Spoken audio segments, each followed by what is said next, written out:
We are continuing discussion on carbohydrates, biomolecules, class 11th NCERT। तो याद कीजिए कि पिछले वीडियो में हमने लास्ट में एक एल्डोहेक्सोस का स्ट्रक्चर बनाया था और हमें यह समझ में आ गया था कि ये एक एल्डोस है और ये हेक्सोस है, और हमने कहा कि इसमें 6 कार्बन है, 1 2 3 4 5, ये इसका स्ट्रक्चर है।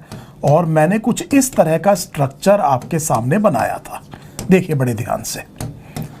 तो यहां पर मैं फिर आपको एक बात सजेस्ट करूंगा बहुत स्ट्रांगली कि आप अपनी केमिस्ट्री के जो बेसिक कंसेप्ट्स हैं उनको जरूर क्लियर रखिएगा। और इसको मैंने ये कहा था कि ये डी ग्लूकोस है। और देखिए मैं एक और स्ट्रक्चर आपके सामने बना रहा हूं, बड़े ध्यान से देखिएगा।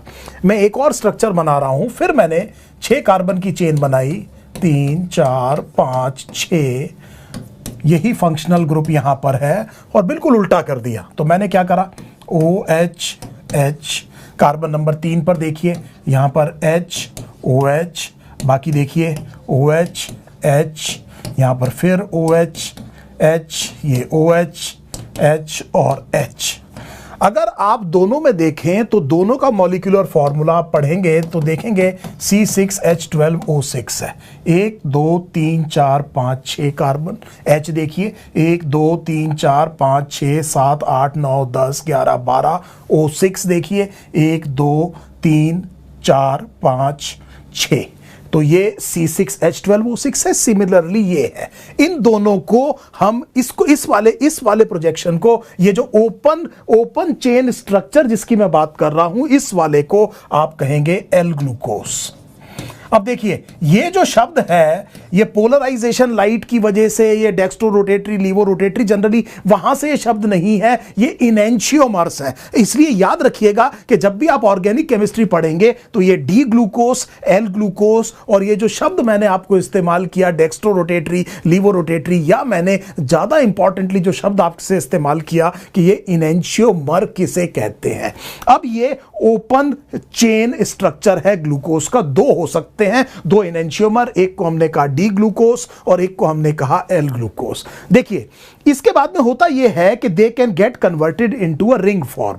ये जो रिंग फॉर्म है ये न्यूक्लियोफिलिक एडिशन की वजह से होती है। और ये जो न्यूक्लियोफिलिक एडिशन, फिर आपके लिए मैंने केमिस्ट्री का एक होमवर्क दे दिया कि न्यूक्लियोफिलिक एडिशन क्या चीज है। और ये जो न्यूक्लियोफिलिक एडिशन है होती है कार्बोनाइल एटम के बीच में और उसी चेन के किसी एक हाइड्रोक्सिल के बीच में। सो बात समझ में आ गई आपको कि ये इसमें ये जो ओपन चेन स्ट्रक्चर है ये किस फॉर्म में कन्वर्ट हो सकता है, रिंग फॉर्म में कन्वर्ट हो सकता है। और फिर मैं आपको बता रहा हूं कि ये एक न्यूक्लियोफिलिक एडिशन है कार्बोनाइल और उसी चेन के किसी हाइड्रोक्सिल के बीच में। और इसकी वजह से जो रिंग स्ट्रक्चर बनता है, एक कॉमन रिंग स्ट्रक्चर आपके सामने बना रहा हूं। देखिए ये जो रिंग स्ट्रक्चर है ये क्लोज होता है एक ऑक्सीजन के एटम से। सो इस तरह का स्ट्रक्चर बनता है। और इस रिंग स्ट्रक्चर में या तो हेमी एसिटल ग्रुप होगा, हेमी एसिटल ग्रुप होगा या हेमी कीटल ग्रुप होगा। ये इस चीज पे डिपेंड करता है कि जो ओपन स्ट्रक्चर है उसमें एल्डिहाइड था या कीटोन था। Again some very important thing that you must be aware of. आप पढ़ चुके हैं केमिस्ट्री, आपको ये बहुत अच्छी तरह से आता होगा, नहीं आता है तो एक बार दोबारा देखिए। सो हमने ये कहा कि ये इस तरह का रिंग स्ट्रक्चर बनता है और इसमें क्या क्या हो सकता है, हेमी एसिटल हो सकता है, हेमी कीटल हो सकता है। और मैं आपसे ये कह रहा हूं कि ये डिपेंड करता है कि ये बेसिकली जो ओपन चेन स्ट्रक्चर था वो एल्डिहाइड था या कीटोन था। पहली बात तो ये। अब देखिए इसमें भी रिंग फॉर्म 2 तरह से हो सकती है। हो सकता है कि कार्बन 1 और कार्बन 4, 1 2 3 4 इसके बीच में कुछ बने, या हम ये कह रहे हैं कि कार्बन 1 और कार्बन 5 के बीच में कुछ बने। सो ये जो रिंग है वो इस तरह से बन सकती है। अगर तो ये 1 और 5 के बीच में बना तो ये जो रिंग फॉर्म होगा उसमें देखिए 1 2 3 4 और 5 कार्बन आ जाएंगे। अगर कार्बन नंबर 1 और कार्बन नंबर 5 पे बना तो इसमें कितने आ जाएंगे, 5 कार्बन आ जाएंगे। इसको आप पायरानोस कहेंगे। सो इसको आप पायरानोस कहेंगे। और अगर ये चौथे के साथ में बना तो 4 कार्बन आएंगे और उस फॉर्म को आप फ्यूरानोस कहेंगे। सो दोबारा से अपनी केमिस्ट्री की आप टेक्स्ट बुक उठाइए चलिए आप देखिए कि पायरानोस क्या है और फ्यूरानोस क्या है। आप देखिए कि ग्लूकोज का स्ट्रक्चर मैंने आपको बता दिया जो आपकी एनसीईआरटी बायो में दिया हुआ है, गैलेक्टोज का स्ट्रक्चर कैसा है और फ्रक्टोज का स्ट्रक्चर कैसा है, ये आपको अपनी केमिस्ट्री की टेक्स्ट बुक से करना है। तो मुझे उम्मीद है ये बेसिक केमिस्ट्री आपको समझ में आई होगी। बार बार मैं आपसे कह रहा हूं कि मेरा मकसद बायोलॉजी है, केमिस्ट्री नहीं। आगे देखिए, अब इसका मतलब यह हुआ कि मैं अगर ग्लूकोज के दो रिंग स्ट्रक्चर बना रहा हूं, तो देखिए ग्लूकोज के दो पॉसिबल रिंग स्ट्रक्चर हो सकते हैं और इसको हम ऐसे समझेंगे। हमने ये कहा, यहां पर मैंने इसको बंद कर दिया एक ऑक्सीजन से। आप देख रहे हैं यहां कार्बन 1 2 3 4 5 और ये 6th कार्बन है। आपको ये समझ में आ गया कि ये स्ट्रक्चर पायरानोस है। यहां तो आपने पहले ये बड़े आसानी से लिख दिया कि ये स्ट्रक्चर पायरानोस है। अब आपने ये कहा कि कार्बन नंबर 1, देखिए बड़ा सिंपल तरीका बता रहा हूं आपको। देखिए उसमें H और OH और यही कॉन्फ़िगरेशन कार्बन नंबर 4 पर। तो कार्बन नंबर 4 पर और कार्बन नंबर 1 पे दोनों पे सेम कॉन्फ़िगरेशन है। H ऊपर देख रहे हैं आप, OH नीचे देख रहे हैं। कार्बन नंबर 3 पर आप जानते हैं यहां पर OH होगा। इस वाले को आप अल्फा डी ग्लूकोपायरानोस कहेंगे। सो अब मुझे उम्मीद आ रही है, ये मुझे समझ में आ रहा है कि अब आपको एक एक शब्द समझ में आ रहा है कि ये क्या चीज है। लेकिन अगर आप इस स्ट्रक्चर को इस तरह बनाते हैं, देखिए फिर मैं एक पायरानोस बना रहा हूं, इसका मतलब ये मैंने ऑक्सीजन से यहां पर बंद किया और फिर अब की बार मैं कॉन्फ़िगरेशन डिफरेंट कर रहा हूं। देखिए बड़े ध्यान से, कार्बन 1 2 3 4 5 और कार्बन नंबर 6, यहां पर मैं कह रहा हूं H और OH है। अब आपको यह समझ में आ जाएगा कि ये वाली जो स्ट्रक्चर है वो इससे डिफरेंट है ये भी पायरानोस, लेकिन इसको हम बीटा डी ग्लूको पायरानोस कहते हैं। सो मुझे उम्मीद है अब ये आपको सिंपल नॉमेनक्लेचर में कोई प्रॉब्लम नहीं आ रही होगी। अब आपको समझ में आ गया कि बायोलॉजी में ये दो रिंग स्ट्रक्चर हैं जिनकी मदद से आप फिर आगे डाइसैकराइड और फिर आगे चल करके पॉलीसैकराइड्स बनाएंगे। सो यहां तक ये केमिस्ट्री जाननी बहुत जरूरी है, बेसिक एलिमेंट्री केमिस्ट्री। और थोड़ा सा अब आगे चलते हैं, देखिए ध्यान से। Now this becomes very very easy. Now this is now becoming very easy. हमने ये कहा कि हमारे पास एक ये अल्फा ग्लूकोज मॉलिक्यूल है। अब आप समझ गए, मैं पूरा नहीं बनाऊंगा, आपको ये पता चल गया। यहां पर H है, यहां पर OH है, ये कार्बन नंबर 1 है, ये कार्बन नंबर 4 है, यहां पर भी H है, OH है। मैं पूरे के लिए बॉदर नहीं कर रहा हूं इस टाइम पर। और अब हम ये कह रहे हैं कि हमने इसमें एक और अल्फा ग्लूकोज मॉलिक्यूल को जोड़ा। सो देखिए एक और अल्फा ग्लूकोज मॉलिक्यूल और यहां पर इस रिंग को मैंने बंद किया ऑक्सीजन से। This is carbon 1 2 3 4 5 and carbon number 6। ये बहुत आसानी से आपको समझ में आ रहा है, carbon number 5 and carbon number 6। और हम ये कह रहे हैं कि यहां पर भी H और OH है और यहां पर भी ये H और OH है। सो बड़े ध्यान से देखिए, ये दो अल्फा डी ग्लूकोपायरानोस हैं, इनको मैं जोड़ रहा हूं और मैं इनको जोड़ूंगा with the help of what is called as a condensation reaction. And this condensation reaction is more commonly called as a dehydration synthesis. इसको हम क्या कहते हैं? डिहाइड्रेशन सिंथेसिस कहते हैं।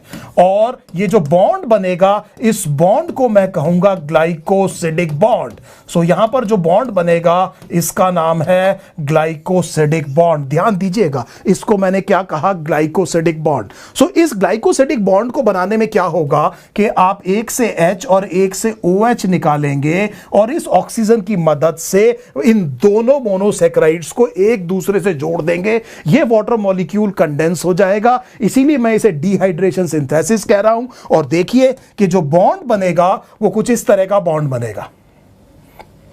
सो यहां पर अब इन दोनों को जोड़ने के लिए आपने ऑक्सीजन का सहारा लिया। आप देख पा रहे हैं यहां पर आपने ऑक्सीजन का सहारा लिया और इस बॉन्ड को आपने क्या कहा कि ये ग्लाइकोसिडिक बॉन्ड है। और दो मोनोसैकराइड्स को आपने जोड़ दिया, दो मोनोसैकराइड्स को आपने जोड़ दिया। दो मोनोसैकराइड्स के रेजिड्यू यहां पड़े हैं। याद रखिए पूरा मोनोसैकराइड नहीं है, अब आपने वाटर मॉलिक्यूल निकाल दिया है, दो मोनोसैकराइड के रेजिड्यू यहां पर पड़े हैं। ये दोनों के दोनों अल्फा ग्लूकोज मॉलिक्यूल हैं और इस डाई डाइसैकेराइड को, इस पर्टिकुलर डाइसैकेराइड को देखिए ध्यान से, इस डाइसैकेराइड को हम कहते हैं माल्टोस और इसका नाम है माल्टोस। और इस माल्टोस का जो मॉलिक्यूलर फॉर्मूला होगा, ध्यान दीजिए, that would be 6C12H22O11।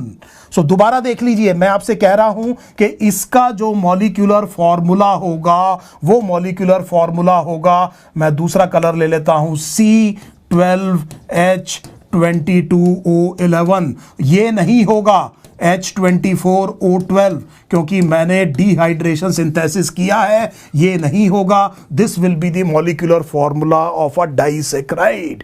I hope this is absolutely clear. एक चीज और समझ लीजिए, ये जो ग्लाइकोसिडिक बॉन्ड है इसको मैं ओ ग्लाइकोसिडिक बॉन्ड भी कह सकता हूं क्योंकि मैंने ऑक्सीजन बीच में इस्तेमाल की है। इसी तरह से एस ग्लाइकोसिडिक बॉन्ड भी हो सकते हैं जब सल्फर आ जाएगा। एन ग्लाइकोसिडिक बॉन्ड भी हो सकता है जब हम न्यूक्लिक एसिड देखते हैं, तो वहां पर जो पेंटोस शुगर है, राइबोस या डीऑक्सीराइबोस, इंसिडेंटली ये दोनों भी मोनोसैकेराइड है, पेंटोस है, इनके बारे में हम आगे बात करेंगे। वहां पर उनके कार्बन नंबर 1 से जो नाइट्रोजनस बेस जुड़ती है वो एन ग्लाइकोसिडिक बॉन्ड से जुड़ती है, वो भी डिहाइड्रेशन सिंथेसिस है। जब हम लिपिड्स देखेंगे तो वो भी डिहाइड्रेशन सिंथेसिस से बनते हैं। जब हम प्रोटीन्स देखेंगे तो पेप्टाइड बॉन्ड भी डिहाइड्रेशन सिंथेसिस से बनता है। अभी मैंने आपको बताया कि न्यूक्लिक एसिड में भी ज्यादातर बॉन्डिंग कैसी है, डिहाइड्रेशन सिंथेसिस की वजह से है। सो अगर आप चीजों को जोड़ रहे हैं डिहाइड्रेशन से तो यह बात समझनी बहुत आसान है कि उन्हें तोड़ेंगे हाइड्रोलिसिस से, इसका मतलब वाटर मॉलिक्यूल ऐड करेंगे। तो अगर आपने पॉलीमर को डाइजेस्ट करना है मोनोमर में, शब्द देखिए मैं क्या इस्तेमाल कर रहा हूं, डाइजेस्ट, तो आपने उसे हाइड्रोलाइज किया। Now these are not casual words, आपने हाइड्रोलाइज किया,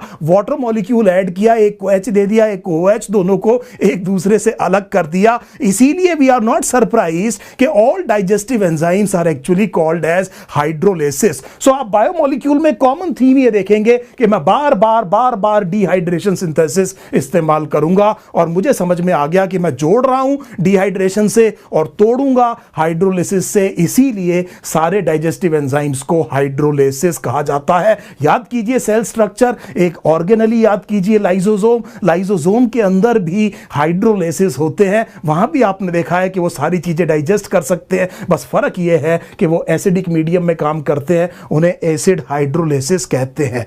अब इस ग्लाइकोसिडिक बॉन्ड को मैं एक और नाम से बुला सकता हूं, मैं इसको कहूंगा अल्फा 1,4 ग्लाइकोसिडिक बॉन्ड। सो देखिए, जब मैंने ये कहा कि it is alpha 1,4 glycosidic bond, तो मैं ये कहना चाह रहा हूं कि ये दोनों की दोनों जो मोनोमर्स हैं ये अल्फा ग्लूकोस मॉलिक्यूल है। पहले का कार्बन नंबर 1 और दूसरे का कार्बन नंबर 4 इन्वॉल्व है डिहाइड्रेशन सिंथेसिस में। और अब मैं पूरा नाम ये समझ गया कि ये अल्फा 1,4 ग्लाइकोसिडिक बॉन्ड है और मैंने इसकी मदद से डाइसैकेराइड बनाया। I hope this is absolutely clear. देखिए, मैंने एक कंसेप्ट और इस्तेमाल किया था, मैंने आपसे कहा था कि ज्यादातर सारे मोनोसैकेराइड, नॉट ज्यादातर, सारे के सारे मोनोसैकेराइड्स क्या है, रिड्यूसिंग शुगर है, और बहुत सारे डाइसैकेराइड्स भी रिड्यूसिंग शुगर है। अगर दो एक्सेप्शंस देख लें, एक सुक्रोस और एक ट्रिहलोस, ये दो कॉमन एक्सेप्शंस हैं डाइसैकेराइड में जो कि बेसिकली रिड्यूसिंग शुगर्स नहीं है।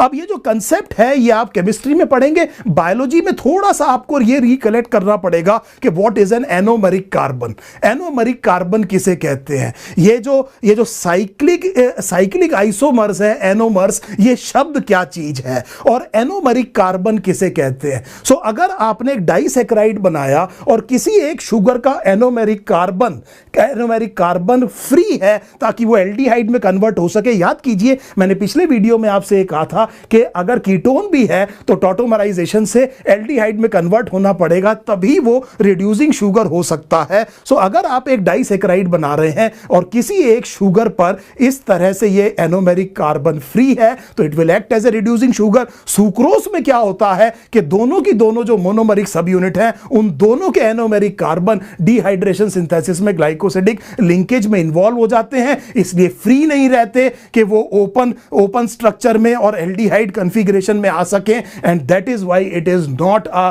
Reducing sugar. Without saying monosaccharide आप बड़ी आसानी से देख सकते हैं कि ओपन चेन में कन्वर्ट होकर के एल्डिहाइड फॉर्म में ऑटोमराइज हो सकते हैं, इसीलिए सारे के सारे जो मोनोसेक्राइड्स हैं वो रिड्यूसिंग शुगर्स हैं। सो मुझे उम्मीद है ये बात समझ में आ गई होगी आपको। This is absolutely clear. इसीलिए मैं आपसे बार बार कह रहा हूं कि please follow your NCERT textbook in chemistry as well. So यहां पर मेरा मकसद था, अब हमें मोनोसेक्राइड समझ में आ गया, अब हमें डाइसेक्राइड समझ में आ गया। आप देखिए डाइसेक्राइड के बारे में आप जानते हैं, सुक्रोस। सुक्रोस एक डाइसेक्राइड है। क्या कहते हैं इसको कॉमनली? किसको केन शुगर किसे कहा जाता है? What is milk sugar? Milk sugar किसे कहा जाता है? So what exactly is milk sugar? What is the formula? What is the chemical formula of lactose? What type of bonding is present in lactose that you will learn in your chemistry again and again. For the sake of boring repetition, what we are discussing here are biologically important carbohydrates, because जब आप blood में अपना test कराने जाते हैं sugar का, तो blood glucose test कराते हैं, ब्लड फ्रक्टोज नहीं, ब्लड गैलेक्टोज नहीं। तो इंटेस्टाइन से जब हेपेटिक पोर्टल वेन इन सारे के सारे and product of carbohydrate digestion को कहां पहुंचाती है? पहले लिवर में। तो लिवर क्योंकि आपकी बॉडी का मेटाबॉलिक सेंटर है, तो वो बाकी सारे इन आइसोमर्स को, गैलेक्टोज और फ्रक्टोज को प्रैक्टिकली किसमें कन्वर्ट कर देता है? ग्लूकोज में। इसीलिए सर्कुलेटिंग जो शुगर है वो बेसिकली प्रीडोमिनेंटली कौन है? ग्लूकोज। और इसीलिए हम ब्लड ग्लूकोज लेवल चेक करते हैं। सो इतना करने के बाद में, जैसा मैंने आपसे कहा था कि ये जो अगला वीडियो होगा, इसमें जो मेरा मेन एम्फेसिस है, जो मैंने आपसे कहा कि बायोलॉजी में मेरे लिए सबसे इंपॉर्टेंट कार्बोहाइड्रेट्स हैं, वो पॉलीसेक्राइड्स हैं, उनको हम डिस्कस करेंगे। सो उम्मीद है आपको ये बात समझ में आई होगी। Thank you so much.